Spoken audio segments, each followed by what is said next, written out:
Welcome. This is Power Trading Radio Live, fueled by Online Trading Academy. For more information, visit powertradingradio.com. Now, here's your host, Merlin Rothfeld. Hello, everybody. Welcome to Power Trading Radio. Merlin Rothfeld with you for your Thursday afternoon edition. A little bit better today. I guess it wasn't the continuous up move that we saw out there in the financial markets. Of course, the coronavirus is back in action. A little bit more statistics to scare people out there. All in all, I agree with most of the audience. I don't think it's that big of an issue, but that might be some of the reason we saw this market gap down today. You saw it actually close, get into positive territory a little bit, and then give back some of those gains. Most of the indexes ending negative today, except for the Russell 2000, which I will probably, let's start with the worst performer out there. I'm going to start with Bitcoin since that was your worst performer today, and then we'll move our way up to some of these other indexes. So before I do look at the charts, our guest for today will be Paul Orme. We're going to look at long-term investing, kind of the bigger picture, and there's some other interesting pieces out there. There's a thing called the Minsky moment, which is something we're going to discuss on today's show. So new terminology, new perspectives on data out there and what's fueling this market rally. All right, let's go to the charts. We're going to talk Bitcoin first. 10,213 is where it's at right now, still holding that $10,000 level. You notice that earlier today, it challenged it, got all the way down to about 10,100.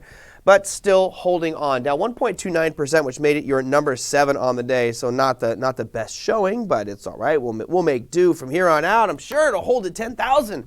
As many of you crypto enthusiasts are probably pretty excited about it holding that level as well. All right, that was your Bitcoin. We will jump from there. We got all kinds of charts to look at. We're going to go to the 10-year treasuries. That's going to be the NZ futures product on the Chicago Board of Trade.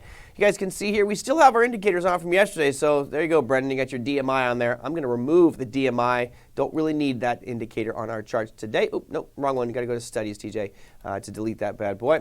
And we'll take that one off of the Click platform. And now we have a clean and pristine chart. Only one line on there, which you know what? Let's take that one off too. Nothing there but price action. All right, this is your daily of the U.S. 10-year Treasury futures note. You can see we had a long topping tail on it today, all in all, ending still a green candle, but gave back a lot of those gains on that 10-year. That means that the yields were falling, down 0.8% to 1.617. All in all, not a monster move by any means, but still negative and making it your number 6 performer. S&P 500 comes in at number 5 today. It was looking pretty decent. Had a nice little positive move and then gave back a lot of it near the end, ending just slightly negative. I mean, ever so slightly. Most of these indexes were that way. S&P was down 0.16% on the day, closing at 3,373 to round out the session. You do have this candlestick formation here, which is called a hanging man formation after a long rally. You can see kind of the excitement that happened during the session, or actually in the pre-markets. I'll show you why the pre-markets are nice to watch, because if we go to, let's say, a 15-minute time frame, you guys can see yesterday after we closed, some nice market sell-off. And then really most of today was a rally. We saw a pretty nice rally, but there was a big sell-off yesterday in the after-hour session. If we look at something like a different market, say, for example, we want to look at the ETF for the S&P 500, which would be the SPY, notice the candles look very, very different. It's going to be a completely different perspective of what happened out there with price. You don't see that long top, that long tail. You see a very, very different looking candle because this is where it opened up this morning. But if you were trading futures and had access to that 24-hour market, you could have potentially capitalized on some of that downside sell-off we saw in the after-hour session. All right, that was number 5, was the S&P 500, as I mentioned, down 0.16, just slightly better. NASDAQ. Here's your NASDAQ 100. The composite was down 0.14%, 9,711. Almost the same identical formation you saw on the S&P on the NASDAQ today. Many candlestick practitioners say that this is a reversal pattern, but we'll have to wait and see. Given the momentum right now, it would certainly be due for a pullback percentage-wise, but candlesticks aren't the only thing out there we should be paying attention to. So that was number 4. Finally go to the podium. Russell 2000 is our first positive guy on the day, eked out some gains. It did break above that, an area of supply that we talked about a couple days ago that thought it would probably knife right through. I said, look, I think we're going to see this spike we saw on the 6th of February right there ate away at most of that supply, right? Anything that's institutional probably got evaporated, and you can see over the last 2 sessions, we pretty much ripped right through that. Russell was the strongest. What you're going to see next potentially is a challenge of the all-time highs on the Russell 2000. We'll see if that does come to fruition. Right now, you're at 1,693. That's a gain of 0.26% on the day for the Russell, which gives it the bronze medal. It's finally back on the podium. All right, GC, go check out our gold futures. Gold on the day up about 0.5%, 0.47. From a technical perspective, you don't see too much happening here. I mean, obviously, it's a nice big green candle today relative to what we've seen over the past few days, but it's not really breaking out of any zones or ranges that's noteworthy. I did get a couple questions asking about this specific point right here. I guess on the very short term, you could say we did come into this high from 3 days ago, but I don't put a lot of emphasis on that. If I were to be shorter term day trading, for example, or maybe swing, I might break this down into, let's say, a 15-minute chart or an hourly and see if I could pinpoint maybe those levels. But for this show, we don't do that. We'll save that for the classrooms. Gold, 0.47% gain, 1,579 on the session, and that's where it's at right now. All right, your final one. Crude oil continuing on, certainly not the big percentage gainer that we saw yesterday when it was up over 3%. Today, only up 0.68%, 51.52 is where it closed at, and that is where it is sitting right now in the after-hour session. So there is your crude oil chart, taking number one spot today. Hopefully you guys are on board that one here. Again, we're coming up to a mark. Go down, move that blue line down a little bit further, right about there. Perfect. Right around 52.25. You've got a high that was put in a few days back. But if we break above that, I think you'll start to see some potential turnaround here in crude oil. Okay, we can stay on these charts, TJ. You don't even need to come to me. Let's just keep going. That was your top 7, by the way, but I did have a question from a viewer out there yesterday. Dave, he asked me, please, could you look at this one? And I didn't get a chance to look at it yesterday. My apologies. I will have to do a little bit of reworking here because these are the lines that I had set up as far as trades go. But you can see it ripped right down below it and took them out. So there you go. That's a loss on that specific trade. Let's go to the Euro USD. You said a 15-minute time frame. It's 60 and 15. So let's change this over, TJ, to a 15-minute time frame. I think that the numbers, Dave, that you're going to ask me about are already gone because of the way that price moved. You were talking about an entry price at 1.0931. Okay, so you're actually, wow. Oh, you're going way up there. 1.0931, TJ. So keep moving up. Keep moving up. 09. You're way out. You're way up there. Okay. I think you're looking at a breakout trade here. 1.0931. There you go. That's right where we need to be.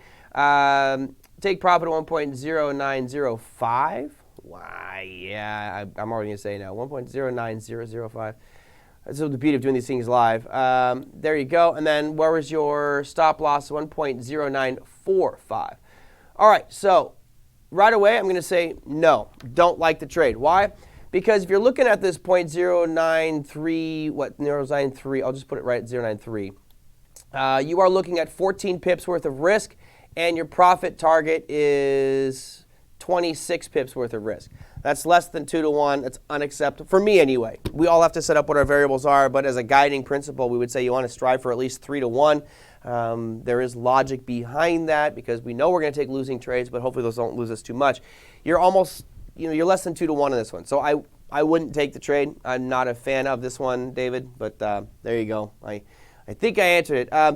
How can we modify it? And let's be honest, this is from when you did the show yesterday, so my guess is when we did this, we were probably here somewhere like that. So how would I have modified this, or how would I modify it for today? Well, I think if you're looking for a shorting opportunity, which looks to be what you were doing, I would probably modify this somewhere in the vicinity of, let's try this one. I would say you're looking to go short as it comes back up in the supply about 1.088. And your target, well, that's a tricky one. Yeah. Your target could be anywhere between 1.866, but even if I did it right there, your entry price at 1.0883 and your stop loss at 1.0890, you've only got a 7 pip stop. Okay, so that's very tight. Obviously, we're on a 15-minute time frame, so this would indicate that you're going to be more of a shorter-term intraday trade. But I've got 7 pips of stop, which I don't know if that's acceptable based off of how much the euro moves. We'd have to do another calculation there, so make sure you check that one. And I'm looking at about a 15 pip. Is it 15? Yeah, 15 pip. Gosh, I feel like I want to do more than that. Yeah, 15 pips is probably not enough. Actually, it's 18 pips. So I got 7 to 18. That's almost 3 to 1. That's more acceptable. There's a better level that'll be somewhere down around here, which would be the 1.8. 888-08-0555. So anyway, there you go. I just wanted to modify that one slightly. I didn't really even understand. I didn't like the zones that you had up there, David. I thought that they were a little bit too stretched out beyond the supply and demand zones you had mapped out. But wanted to make sure I got to that one since you took the time to send it on into us at the Power Trading Radio YouTube channel. We appreciate that. Hopefully I answered your question on that one, and now we've got that trade out of the way. Got it under the belt. All right, we're going to take a quick break. We come back. I'm going to have Paul Orme on the program. Paul's going to talk to us about long-term investing, strategic investing, and talk about this thing called the Minsky moment. If you guys have any questions, send them on in at powertradingradio.com. You can click the little button there that says Power Blast, or go to our YouTube channels. We're broadcasting on our Online Trading Academy's YouTube channel, as well as Power Trading Radio. And we'll be right back after a short break.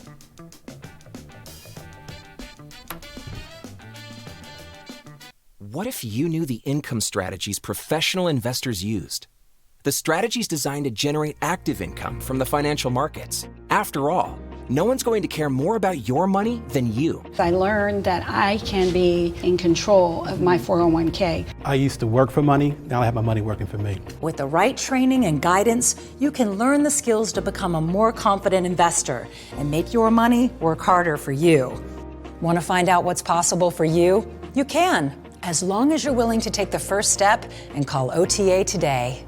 Call for your free tickets right now, and you'll also receive a free Professional Insiders kit loaded with lessons from some of our top instructors on topics like enhancing your retirement strategy, capital preservation, and income generation. The Professionals Insider Kit makes it so you can get started right now. Call 888-304-8723 or visit us online at tradingacademy.com and schedule your free class today.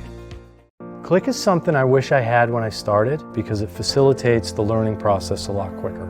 This is not about taking many trades, it's about taking the right trade. It helps me save myself from myself. It's just a revolutionary educational tool. It propels you through the learning curve. The biggest shock for me is the level of innovation that happens within the company, and it's continuing. Is just perfect in this new century of trading. Everyone's on the same side, and I think that's what I love about it more than anything else. Helping each other, supporting each other, all with the same objective. Again, wonderful. There's no mountain high enough that the leaders in this organization won't climb for their students. They'll just never give up. It can only help. It can only make one a better trader. Gives you one of the most valuable things we all have, and that's time.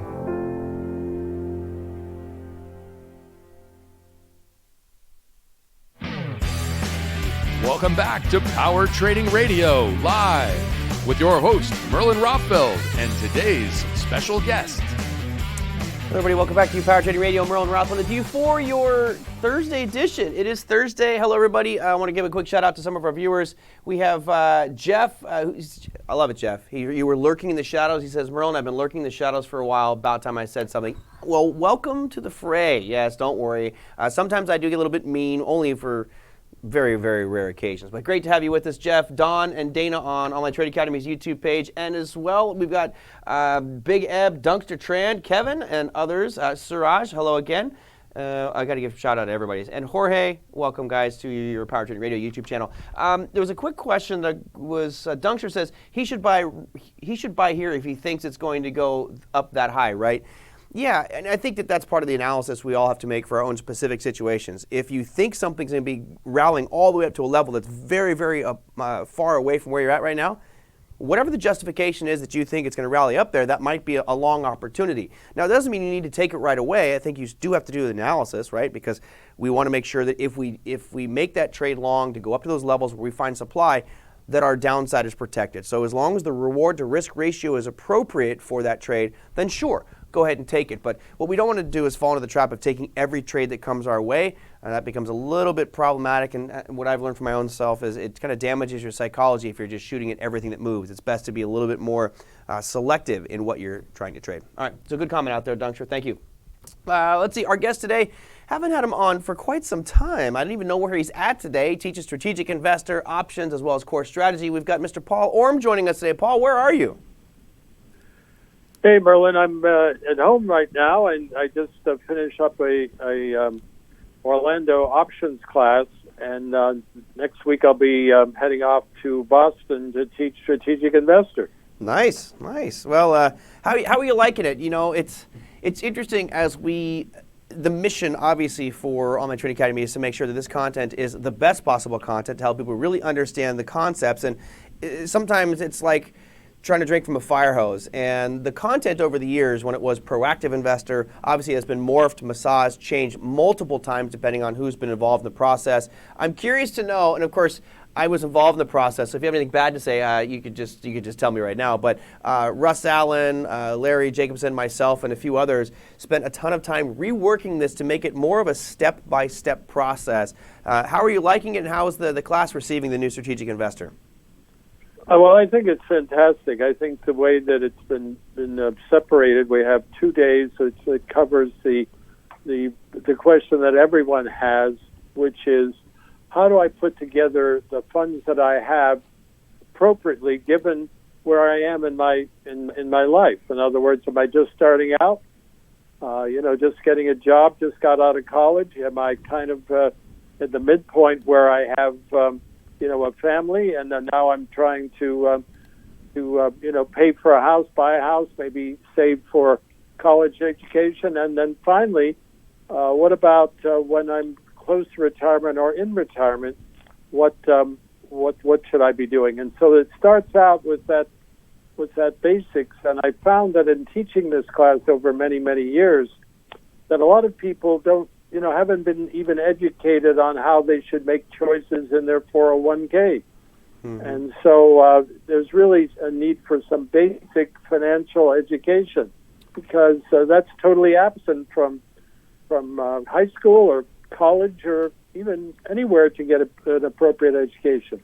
You know, it's funny, when we sat down and mapped this out years ago, one of the comments that kept coming up from the instructors, those of us who are trading, we said, look, I didn't learn any of this stuff in college. And I went through, got a 4-year finance degree, and I wish I could remember my professor's name, because I would call him out on air saying that was one of the most pathetic educational experiences I've ever had, was my finance and investments classes. It was an absolute joke. Didn't explain much about the markets. It was all really kind of long-term investment and fundamentals.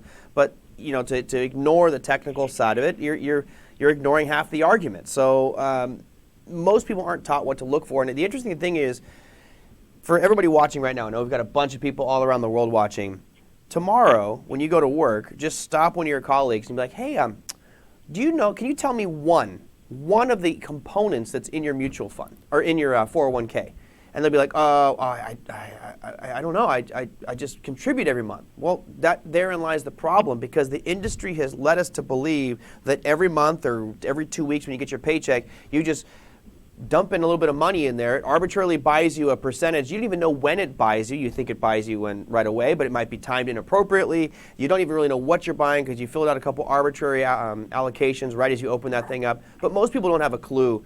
So we structured that strategic investor course to right away make you understand exactly what you were holding. So there's no misconceptions, and you'll be the smart one around the water cooler at a minimum. From there, it goes into designing a portfolio, the different considerations, because all of us are different. Paul's long-term portfolio is going to be extremely different than mine, which will be completely different than Kevin's and Big Eb on our Power Trading Radio YouTube channel. So it's important we all understand this stuff, because we were not taught this in school, and I think that what we did learn as adults was wrong. We were taught by E.F. Hutton. You're taught by these guys who are big financial firms who are just trying to make a ton of money off of you. All right, I just went on a total rant right there. Sorry for that one, Paul. I didn't mean to. It happens sometimes when I get passionate about stuff. Paul, I don't know if you know my background. Absolutely. But I worked for a financial planning firm, because I actually thought that being a financial planner would be great, because here is this sense of altruism, and that a financial planner is working for the benefit of their customer. And I was shocked to find out that the specific one that I was working on, they were getting kickbacks after kickbacks from the mutual funds that we were promoting. We were pushing these mutual funds, which on paper seemed okay until you looked and saw the 5% front end or back end loads. And then the owner of the firm was just getting these lavish kickbacks and trips and all this stuff. And I was like, I just don't think that's right. There's a reason. It's almost like these drug companies going to the hospitals and giving doctors kickbacks for promoting specific drugs. They may not be the thing that you need, but they are getting compensated by promoting it. And I think that's the wrong approach to either medicine or the financial market. So that caused me to search for other things, and luckily for me, I found Online Trading Academy. What would you say is probably the biggest takeaway for somebody who's thinking about strategic investing or looking at their long-term portfolio? What would you say probably your biggest takeaway for them? The biggest takeaway is that you need to understand the basics of, the key thing is compound interest. To me, and we cover that, and people say, well, what's the big deal about compound interest? And we show visually, probably for the first time many people have seen it, when someone starts saving $100 a month when they're 25 versus waiting till they're 35, 45, 55, or 65. And there's a huge difference and a huge benefit because compound interest starts paying huge dividends to you the earlier you start. And that's something that everyone needs to be aware of. Yeah. Well, I think Einstein, it's funny because it might be misquoted, but he says one of the most powerful forces in the universe is compounding interest. All right, I'm just going to save this second segment here. There was something that you sent me, which I really want to talk about, called the Minsky moment, when we'll get to that one here a little bit later on. We'll do it in the next segment, but we're in a moment right now, Paul, where the markets are looking robust. We continue to go up. It seems to be what was it? I think it was, what was that movie, TJ, with Under the Giant, Princess Bride, where the guy is going, inconceivable. This market move seems to be on that inconceivable type of level. You were mentioning before the show something about the S&P and the 12-period moving average. You want to talk about that real quick?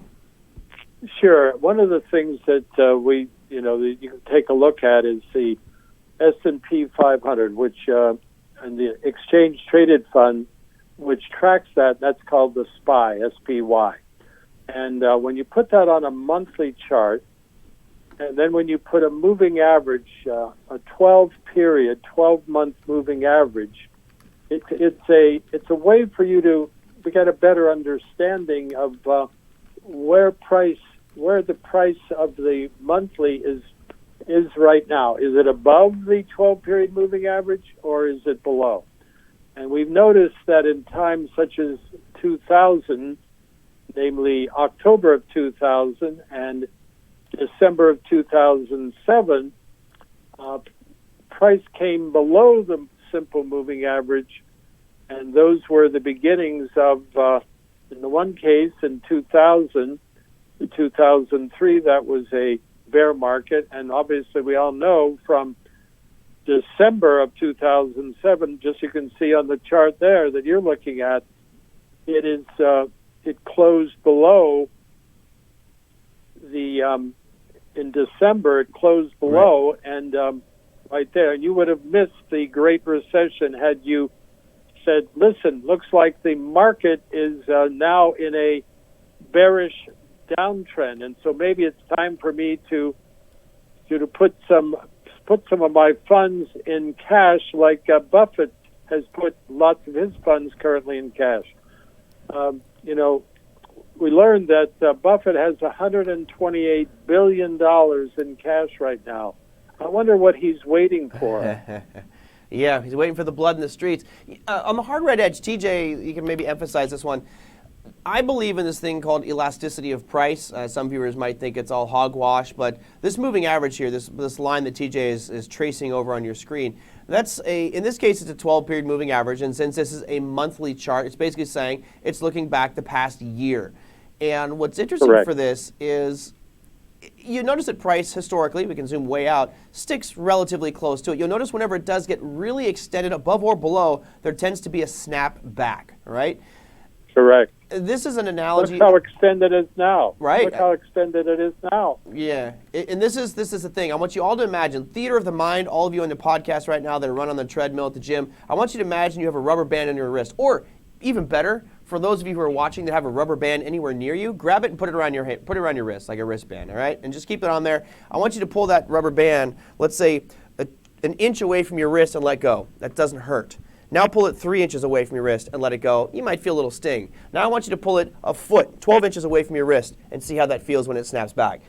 This is setting up to be one of those potential pain points. And we see it historically where things get these big, big accelerated moves. We could all pontificate or come up with a hypothesis about why we are moving so aggressively right now. All we know is that we are moving aggressively. It generally doesn't move this far, this fast. So when the pullback comes, it could be pretty aggressive. And this is just one of those metrics that they look at in strategic investor and investing period to time these markets a little bit more accurately and kind of save yourself some of the pain from a potential pullback, which, God, it looks like it's screaming for one right now on many different fronts out there. Paul, we're going to take a quick break. When we come back, I want to talk about the Minsky effect, or the Minsky moment. Yes, we've got a lot of things facing our markets right now, from the coronavirus. Of course, I'm pretty sure that the beverage company is not too happy about that name. I saw people pouring out 12 packs on YouTube of Corona. Just send your Corona to me. You can keep the virus. I'll just take the Coronas and relax on a beach of my own. We're going to talk about this Minsky moment, which will give us one other thing to think about with regards to what's fueling this market rally. Paul Orme is our guest today. If you have any questions for Paul or myself, send those on in. I'm kind of steering it towards the long-term perspective today. I see we've got some short-term comments and questions. I might start the show off tomorrow with those, but I'm going to try to keep it long-term for now. So send those on in at powertradingradio.com or join our chats on YouTube, Online Trading Academy's YouTube, as well as Power Trading Radio. And we'll be right back after a short break.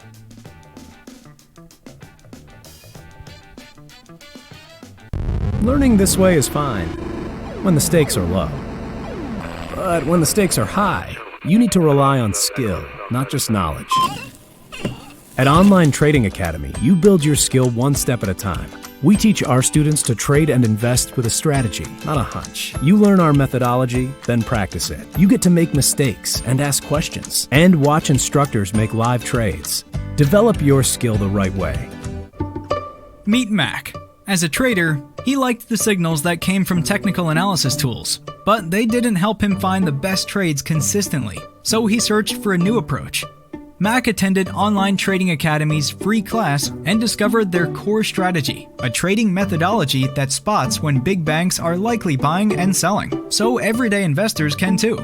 Mac carved out a path to trade and invest with confidence, and so can you. Call 888-304-8723 or visit us online at tradingacademy.com and schedule your free class today.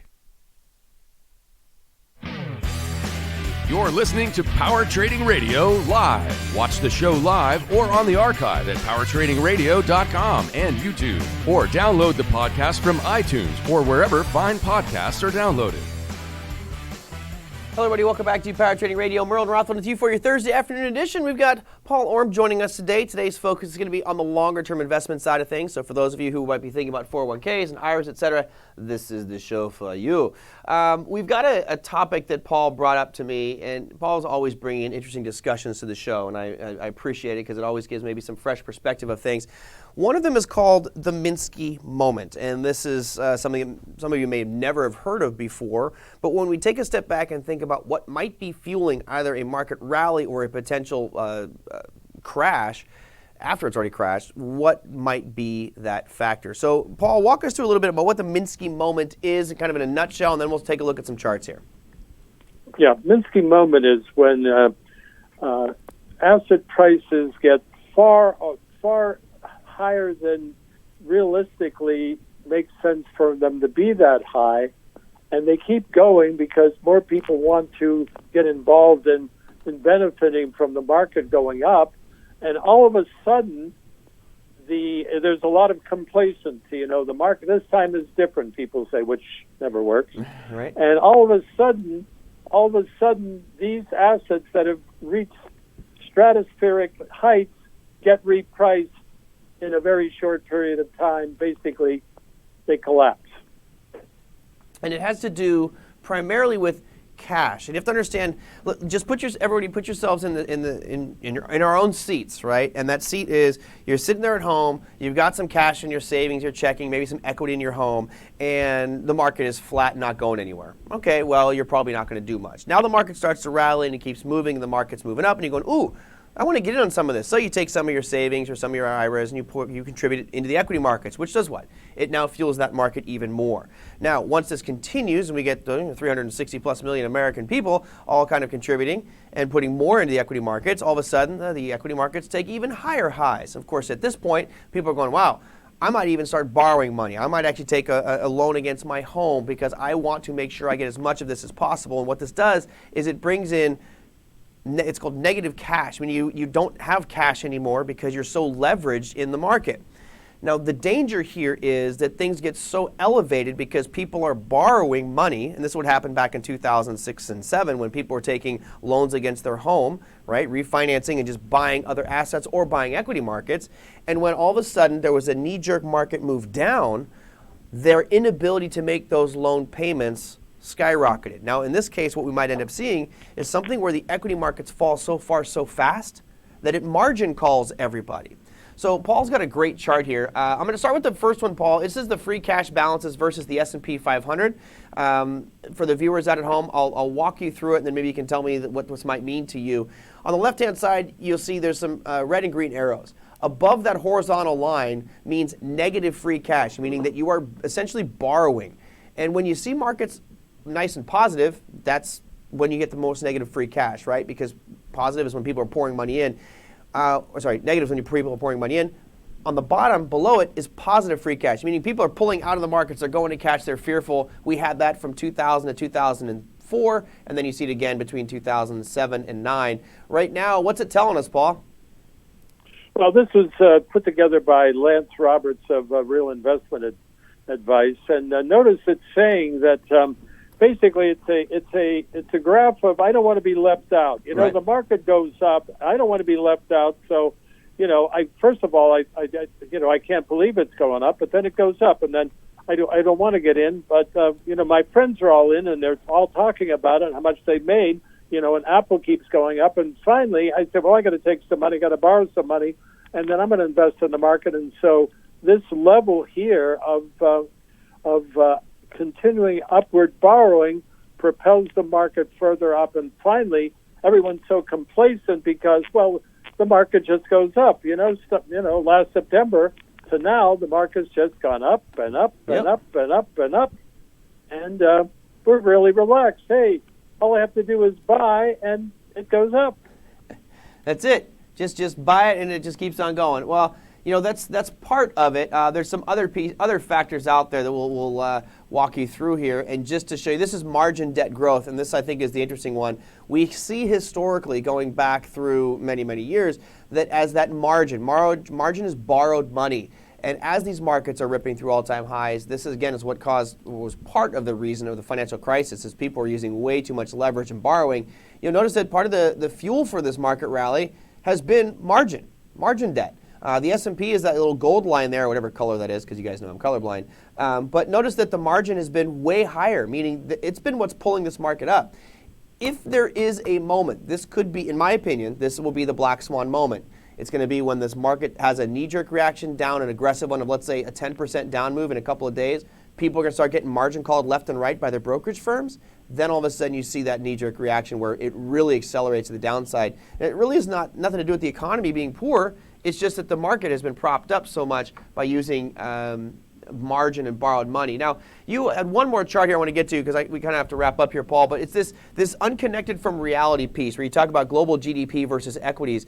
This, to me, is probably the most telling as far as a red flag out there. What is this one saying to you? I'm still seeing margin growth. Oh, you know, Yes. there's the wonderful delay of the internet. So you and I are real time, but the chart's going to take a second to catch up to you. It's your global GDP versus equities, and it's funny if you go back to early 2018. You know, it looks like global GDP was right around 4.75%. Now we're at 1.99. It's been an aggressive sell-off in global GDP, yet the equity markets are continuing to make all-time highs, especially the MSCI. Yeah, that's another telltale. In other words, we seem to be unconnected from reality, right? And that's the other chart that shows a chart of GDP versus the market.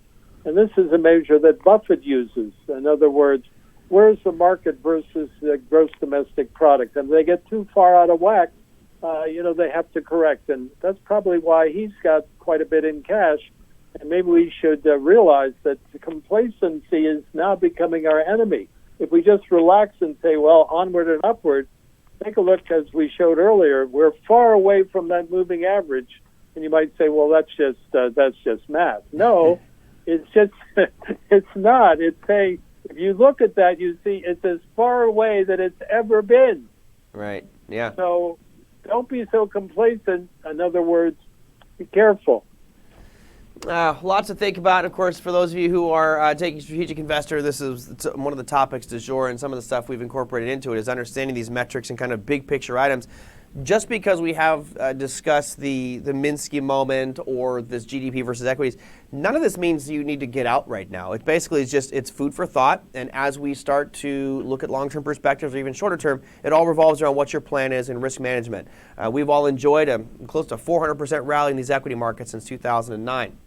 What would be frightening would be for you to give much of that back because you just sat there and just, oh, well, it's going to correct, I know, but I'll just ride out long term. It's more important to set rules and say, hey, if it does drop below a certain point, there's a lot of things pointing to a bigger downside move. I'm going to probably sidestep a little bit of this and maybe go to cash or become more defensive in my portfolio so I don't give it back like I did maybe in 2000 or in 2007 and 8. So it's all about strategic investing and understanding what you can do to protect yourself using a variety of different asset classes out there. Paul, you mentioned you're back home after teaching out in Orlando. Where are you headed to next? Well, I'm up to Boston next week to teach Strategic Investor, and then after that down to Washington, D.C., and then in March, I'll be in Atlanta with Strategic Investor, and then to Baltimore. Then in April, Kansas City, and also Long Island for options. So I'd like to meet any of the folks that are listening to Power Trading Radio. Come to any of those places, Online Trading Academy. Love to talk to you further about how to plan your future and how you can use our key strategies and our core strategies in order to make sure that you're doing things in a way that has some logic behind them. In a strategic manner. Well, absolutely. Paul, thanks so much for coming on today. I hope you enjoy your time at home and have a great tour. This is like looking at Kiss's world tour right here. Boston, D.C., Atlanta, Baltimore, Kansas City, and Long Island. Tickets on sale now. Call today. Paul, thanks so much. Hope you have a fantastic evening, and thank you for all your insights today. Take care. Bye. All right, bye. Oh, Paul Orme, guys. He will be teaching a bunch of different classes to talk about strategic investor. For some reason, that one is just tough for me to say today. Boston, D.C., Atlanta, Baltimore, Kansas City, and Long Island. For those of you who are Online Trading Academy graduates, I would encourage you to retake those classes. Remember, that's part of what you signed up for is this retaking of classes. I would encourage you to do it with different instructors because you get different perspectives. Although it's all built on that same foundation, it's the stories, it's the experience that these guys bring to the table, which can hopefully help you overcome some of the obstacles that you may be facing as you start, not only from an analytical or technical perspective, but certainly the psychological perspective is something that helped me up very much early on, listening to different traders that all kind of went through the same problems I had. All right, let's see. I had Jorge says, does my employer make money out of my 401k? No, they don't make money out of your 401k. What happens is there's people that definitely make money out of your 401k. Generally, there is the 401k provider, the company making the 401k plan for your employer. They're the ones making the money. So there's management fees and all sorts of different fees. Of course, if you want to know what the fees are, you can talk to your HR department at work. One little asterisk here, and I'm not a financial advisor, but I want to explain something real quick here. I know we got to go to a break. You say, my company doesn't contribute, only myself. I know my bank is making money with all the fees. Here's the thing. If you have a 401k plan and you have a self-directed IRA right next to it, if you had to choose between those two, you're probably better off, depending on how much money you want to take out of your current paycheck, but you're probably better off doing the self-directed IRA because you can go to any of these online brokerage firms. There's a ton of them. Just make sure they got their insurance. These are the big names. But you can go there and you can self-direct, which means you can put it in whatever you want. With your 401ks, they are generally not self-directed. You have to pay fund fees. You have to pay management fees. You're super limited on what you can do. So why would you ever go with the 401k over a self-directed IRA? Well, the reason that you would do that is if a company matches or gives you some contribution. So, for example, a friend of mine, she got a new job recently, and she was asking me, she said, should I put money in the company 401k plan? I said, well, what do they match? She came back, did the numbers. She said, they match 1-to-1. I said, you understand that you're getting a 100% rate of return on that deposit. So if you deposit $1,000 worth, they're giving you $1,000. Of course, there's vesting schedules, etc. But that's the advantage of a 401k. If they're not matching, I don't see much reason why you should go with a company 401k plan unless you're trying to contribute a lot of money, right? There's limitations on an IRA. I think it's $6,500 right now. I think it's $6,500. It was $55, but I believe it might be $6,500 now. There are limits that you can put in an IRA. There are limits on a 401k, but they're way higher. So if you want to contribute a ton of money, like you have to catch up to your retirement, okay, 401k may be the way to go. But if they're not matching, there really isn't that much of a benefit. You actually are going to be paying a lot more with fees and very limited selection out there with regards to what you can buy and sell. So I'd be a little wary on that one out there. So hopefully I answered that one, Jorge. Okay, let's see. Where's the stop loss question? I saw that one come through. Kevin. Merlin, other than using stops, what is the best way to protect long-term positions on a $10,000 account? Really want to buy puts, but they're too expensive, but costs are too high and above my current risk level. Well, if you're using out in the money or at the money, yeah, those might be very expensive. If you go way out of the money, basically protecting against the big shock, right? If you go deep out of the money, they're going to be rather cheap options because the odds of it getting there are not that good. But if there is that black swan event and we get a huge down move in the market, which I personally feel is coming, it just seems like everyone's throwing caution to the wind right now and just buying on any little dip. Generally, when that happens, you see something aggressive to the south side. So you could buy much cheaper options, put options on those different investments, but to go deep out of the money, that's again a strategy you'd have to figure out what works best for you.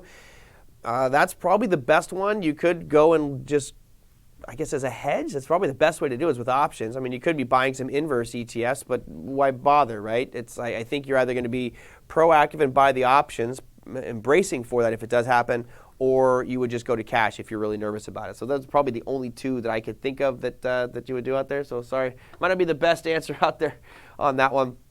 Let's go to your economic counter, TJ. I know that it's Friday tomorrow. I'm sure people are very happy about that. It's my second to least favorite day of the year tomorrow, Valentine's Day. Bah humbug, the Grinch that stole Valentine's Day. That is me, guys. I'm not a fan. But for all of you that are going to spend 8 times normal for a dozen roses, an overpriced dinner, and fight for a reservation at your favorite restaurant, have fun tomorrow.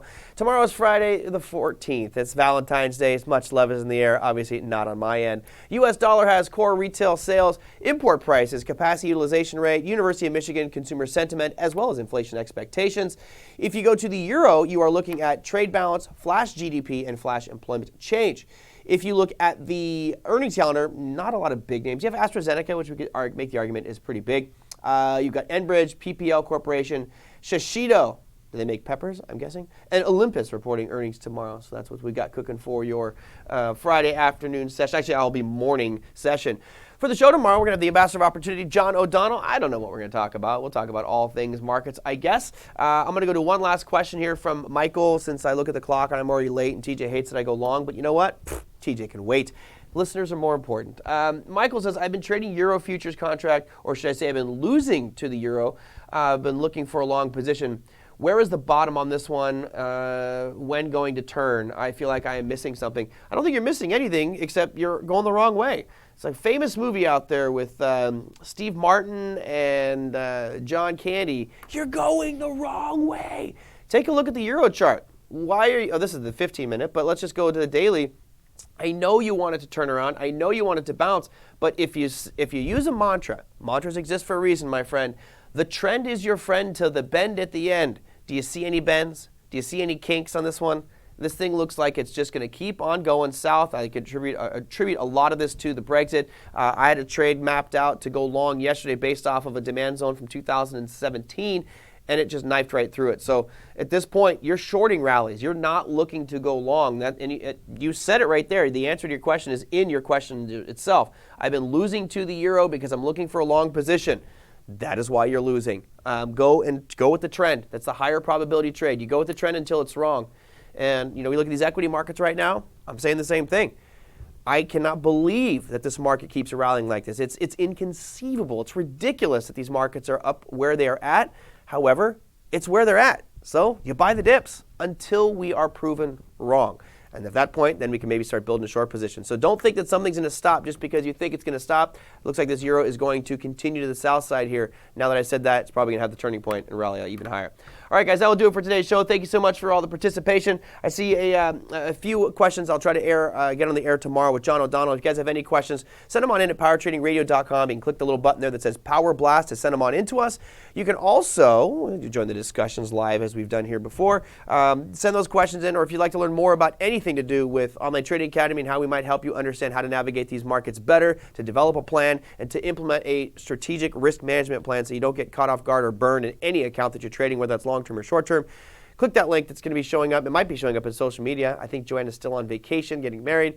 But you can go to powertradingradio.com. There's a little button at the top that says free class. If you click on that one, type in your zip code. They'll tell you which of our 48 physical brick and mortar campuses around the world are nearest you. There's online classes, free classes, community events, and much, much more. So find out how we might help change your financial future through the education of these financial markets. Thanks so much for joining us today, guys. We'll see you tomorrow. Take care.